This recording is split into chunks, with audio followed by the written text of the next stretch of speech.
We had a very productive bye week. Got a chance to work on a lot of things, a lot of repetitions for a lot of players to improve.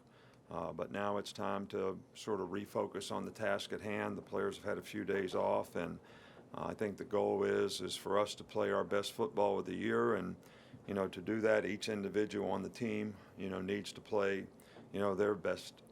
So that obviously starts with preparation, and we're going to start our preparation for this game today. From an injury standpoint, I think Eddie Jackson is okay. He did practice some last week. I think he'll be okay to practice today. Ronnie and Dominic will both start back in individual drills and be evaluated and see how they do in practice today and how much they can do, and we'll have to evaluate that more on a day-to-day basis. This is we've had some great games with LSU through the years. This has turned out to be a great rivalry, and I think it's a great rivalry because of the quality of the programs. I think 6 or 7 times in the last since we've been here, both teams are ranked in the top 10. That's obviously a credit to the great job Les Miles has done there in the 11 years that he's been there, and to their players and the way they compete and the quality of players that they have, and the great job of coaching, that they do. So, they return a lot of 16 starters, a lot of experienced players. They've been very, very productive on offense. I think Leonard Fournette is probably, in my opinion, I haven't seen all the players, but he's as dominant as any player in the country in terms of the way he plays and what he's capable of doing as a running back, both running the football and as a receiver. And the quarterback, Brandon Harris, has certainly done a really good job of taking care of the football, making big plays when he needs to. He's a dual threat. He can run. They've got really good receivers. Their offensive line is probably the biggest, most physical that we've seen all year long. So this is a really, really good offensive team. They rush for over 300 yards a game, and they've been able to make explosive plays in the passing game that have led to a lot of points. Defensively, they're still ranked in the top 20 in almost every category, in the country. Difficult to run against. Very good secondary, very good linebackers. We had a really good pass rusher in Lewis Neal, who has lots of hurries, lots of sacks, one of the top guys in the SEC. Always really good on special teams. They've got a lot of team speed. They've got very good specialists. So, all around, this is a very, very good football team, and no doubt deserve every bit of the ranking that they have, and probably one of the best teams in the country. Start back with Cecil. Hey, Coach, just to follow up, obviously you recruited Leonard Fournette. Everybody recruited Leonard Fournette. What were your interactions with him like? How did you evaluate him in high school? Well, we thought he was a fabulous player in high school, the #1 running back in the country. And I think, bigger than that, my opinion of him is he was a really, really fine young man, great family, and it's no surprise to me that the guy has developed into, one of the premier players in the country and arguably the best running back in the country. So, his competitive character, certainly shows, on the field in terms of the way he plays and the way he competes, and can't have nothing but admiration and respect for the guy in terms of what he's accomplished, what he's done, and the kind of player that he is. Left side of Matt. Nick, I know you're almost a decade into this rivalry, just from this end, being at Alabama, but how much different is the feel even now, almost a decade later, leading up to this game and being a part of this game? And just from people you've come in contact with during the course of the season, how early did people start saying stuff to you looking ahead to this game? Well, I don't pay any attention to what people say, and, I haven't, we take our games one game at a time and try to do the best we can for our players. And look, this game is about our players and our team and our program. It has nothing to do with me in terms of any past experience that I've had. And my goal is to do the best job that we can as coaches and a coaching staff in preparing our players to play the best that they can all season long. So, that's really what it's all about for me, because, every player on this team has worked very, very hard to put themselves in a position where they have an opportunity to play, against a great team, and the game has a tremendous amount of significance for all the things that they've worked for all year long. So that's much bigger than anything else that could be considered in this game. You touched on Brandon Harris a little bit, but just how have you seen him grow from last year, and how's he developed into a better passer? Well, he was the backup quarterback last year. Won the job, this year, and has played really, really well. I mean, the guy has not played like a first-year quarterback at all. He's executed very well. He's taken care of the ball. He hasn't thrown any interceptions. Made a lot of big plays. Can scramble, can keep plays alive, keep his eyes down the field, and make plays as well as run it. He is. I can't really compare to last year because we didn't see him play all that much, but this year he's certainly developed into an outstanding player for them, especially in terms of executing what they do extremely well.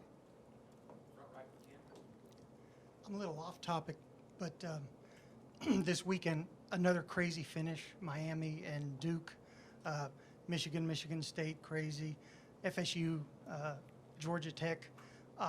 Wondering if you react to that at all, and then can you teach off of those moments, to where they don't happen to you, I guess. Your goal as a coach is to sort of prepare your team for every scenario, every situation that could ever happen in a game. And I think that, these crazy finish games like you've mentioned all had sort of a scenario at the end of the game that, was obviously the critical factor that made the difference in the game. And I think that anytime you see this happen, sometimes it happens in the NFL, you always bring it to your players' attention about how important this play is, how important it is to finish or do it correctly, or, be smart about what you do with the ball in a certain situation in the game. So there are opportunities to teach from these things. And, you got to be able to finish and make sure you're prepared for every situation and scenario that can come up. Because these teams are so similar, they want to dominate the line of scrimmage, play physical. Do you think both teams maybe play a little more conservative in this game, waiting maybe for the other team to make a mistake?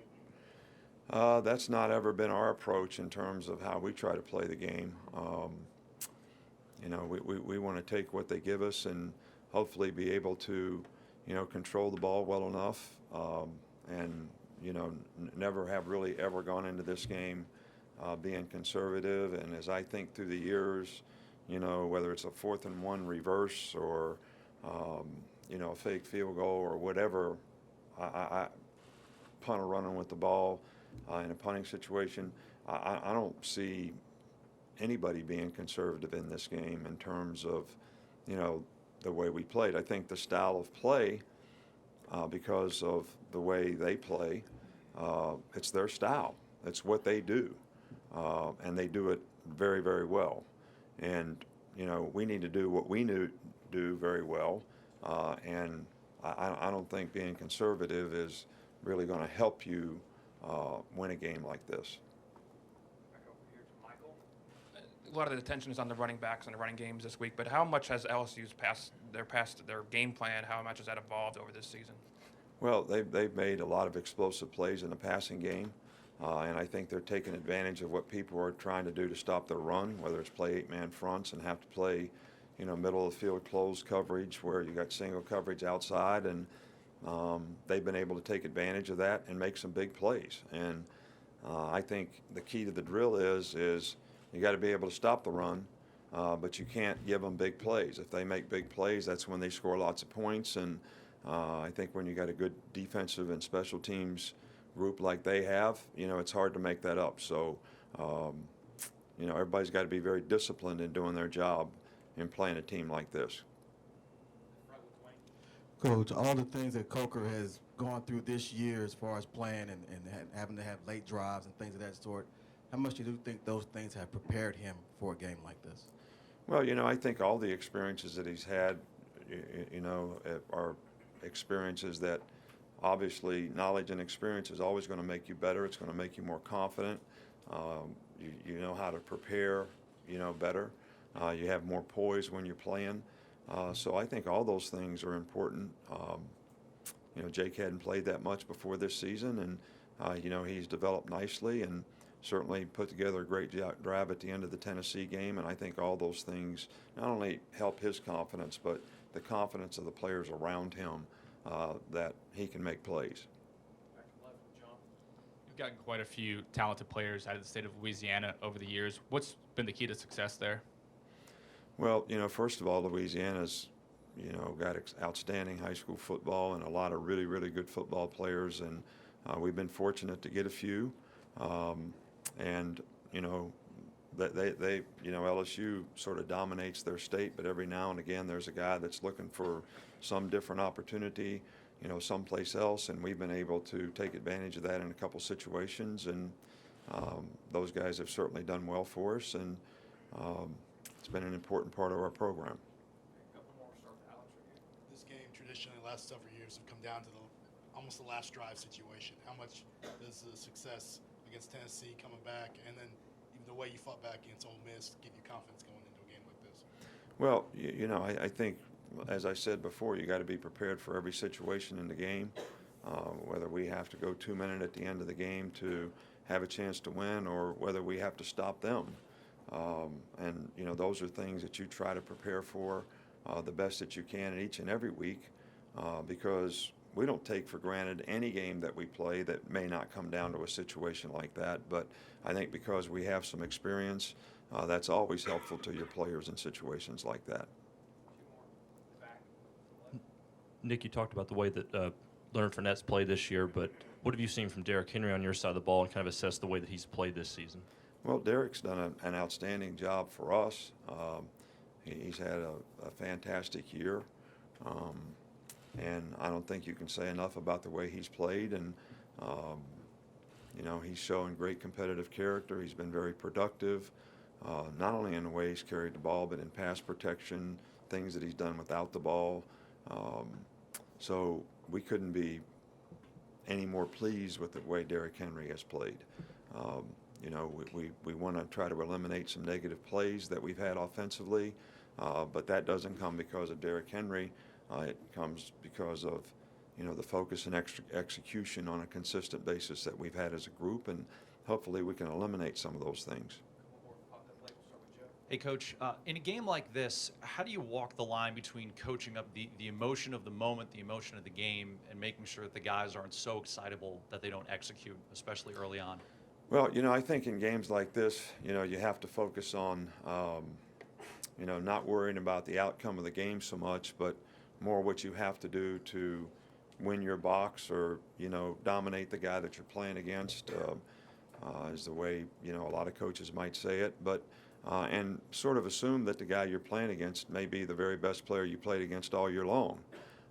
And that's the way you have to prepare for it, and that's the way you have to focus in the game. And when you play games like this, you don't really ever dominate the other guy because of his quality, but you have to be able to focus on the next play so that you can be more consistent in the way you perform and win, over the long haul. And that's what we try to get our players to do, so that they can stay focused on what they need to do on the field, because that will ultimately determine the outcome of the game.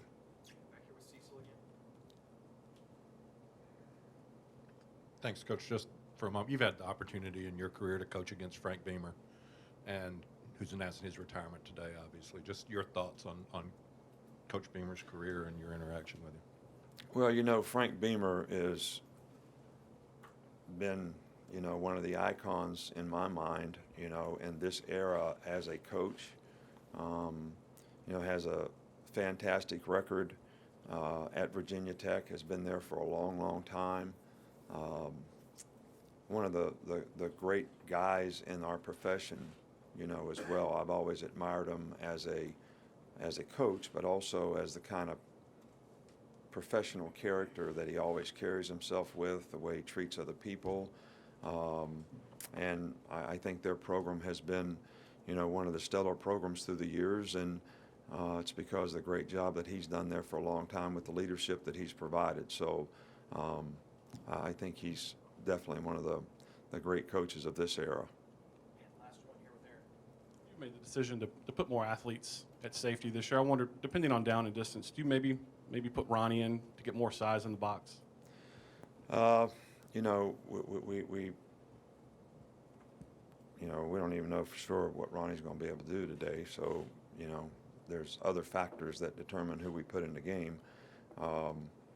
But, you know, we'll put the best people on the field in every situation to try to, you know, give ourselves the best chance to be successful. And if we think subbing personnel is something that will help us do that, we'll certainly put those guys in that situation.